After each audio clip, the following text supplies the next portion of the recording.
Again, I'm not morally shaming anything you're doing. Do whatever you're going to do. I actually have a very different belief system when it comes to all this. Do whatever you want to do. You have every right, not you particularly, but any woman has a right to have a 900 body count. I just have the right to not date her. That's it. And if she I'm not even here to try to shame anyone. It's just my standards are also valid. And my standards are, I am not interested in a woman who wants to have sex with other men. I'm not interested in a woman who needs an excessive amount of validation outside of our relationship. And I'm not interested in a woman who's going to accuse, attack, or exaggerate whenever we get into some kind of argument. So like those are the standards. Uh-oh, am I gone?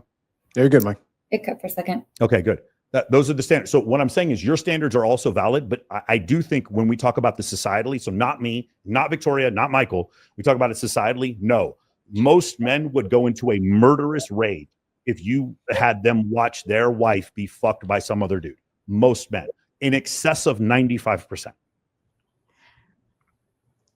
Murderous rage. Megan, go ahead. This is to both of you. So if, as a girl who's not bisexual, so I'm not interested in bringing girls to the bedroom, and I want you guys to be honest, I have a feeling you will be. Am I just fucked when it comes to monogamy? Like, are you telling me that, you know what I mean? It's like, I do struggle because I want to be open-minded. I truly wish I was a girl that could have girls in the bedroom and I was attracted to them. I'm just not. So I feel like I'm you want to let me take this one and you follow up? Yeah, go ahead. I got an answer too. I want to hear Victoria's as well. Right on. Yeah, Megan, here's what I think. And I think most women find themselves in this sort of no man's land where I generally think there's two classes of men out there. You take, the bottom 80% essentially that most women find invisible or that they have to settle for on a long enough timeline. And then you have the top 20% of men that basically all of the women in the world are competing for.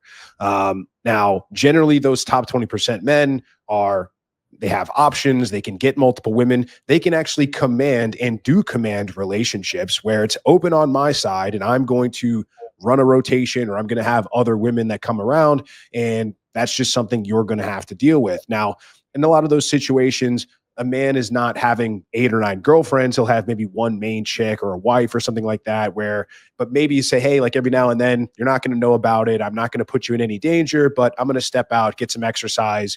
Maybe I'll go but it's purely physical and I'm never going to bring anything back that's going to embarrass you. I'm not going to buy you a house. I'm not going to surprise you with a second family, but I'm going to exercise my options from time to time because I'm a healthy adult, high testosterone male and I need options and that's my biological imperative.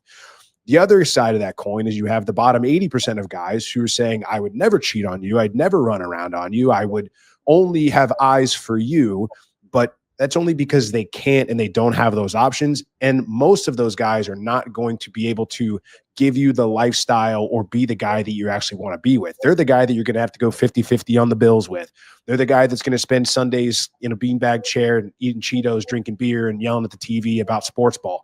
So where a lot of women find themselves is this no man's land, that there's this secret third thing where it's like, well, I know there's a guy out there that is super masculine, super Chad, high testosterone, rich, charismatic, will give me everything I want, pay for all the bills, and he will be completely loyal and monogamous to me forever. And that just doesn't really exist. So women will essentially have to kind of make the decision. And for the most part, women will share a higher value man and just turn the other way because, again, women are far more concerned with protection, provisioning, and all that sort of stuff than they are about sexual exclusivity, even though they say they aren't. But studies and surveys would say otherwise.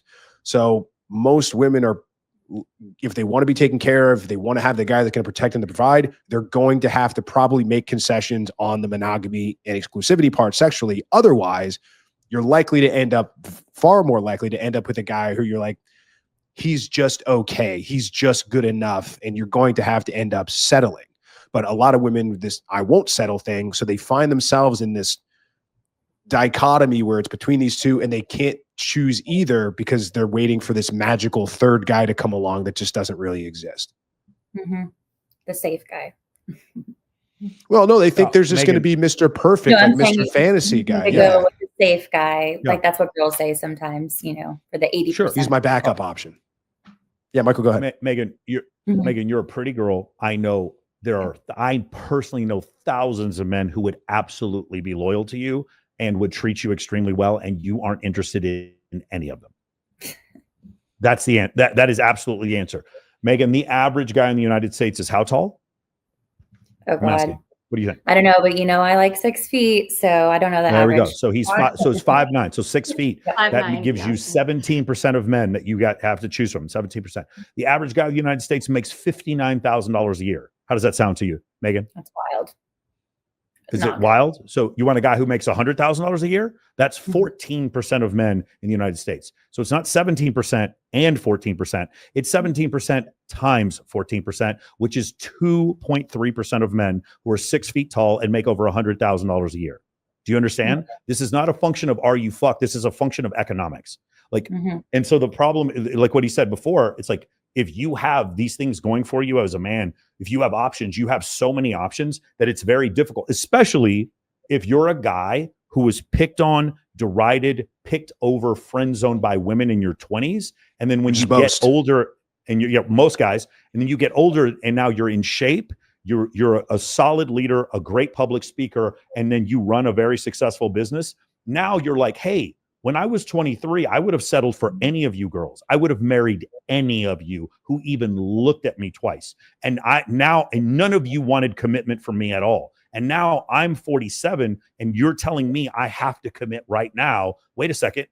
Any of you could have had me before and you chose not to. And now that you want me, I'm being shamed and being called terms like Peter Pan for not wanting to settle down. Whenever time I look, the number one way for a woman to become a millionaire in the United States is inheritance or divorce. Inheritance or divorce. Anyway, so just go back to what I said before. That's the issue. So what I would say is I frequently hear women say, men, know your lane, know your spot. Stop trying to talk to girls out of your league. I personally don't agree with this. I think there's easy ways for men to date women way outside of their physical attractiveness level through using things like pre-selection and social proof. But women consistently go on TikTok, find hundreds of videos where women are like, dude, you chopped men. They call them chopped men. You chopped men. Why are you trying to talk to these women who are 8s and 9s and 10s? There's no problem whatsoever with women going on these platforms and saying, men, lower your standards. What makes you think you can get women like this? When men say the same thing, we are considered misogynists, bigots, patriarchal overlords, whatever terms you want. But the reality is the same thing. I promise you, Megan, if you took the time to get to think of the guy right now who's just nuts about you. You know who he is. And you put this motherfucker in the friend zone months ago, maybe years ago. He's been waiting around. You're smiling right now because you can think of him. You know his name. All right, guys. I really hope that you enjoyed that clip. If you want to check out the full-length podcast episode, you can find that right over here. Also, make sure you visit my website over here where you'll find my supplements, the opportunity to book me privately one-on-one for coaching, and most importantly, my new School of Unplugging, which you'll find on the courses tab. Newer to the channel, hit subscribe.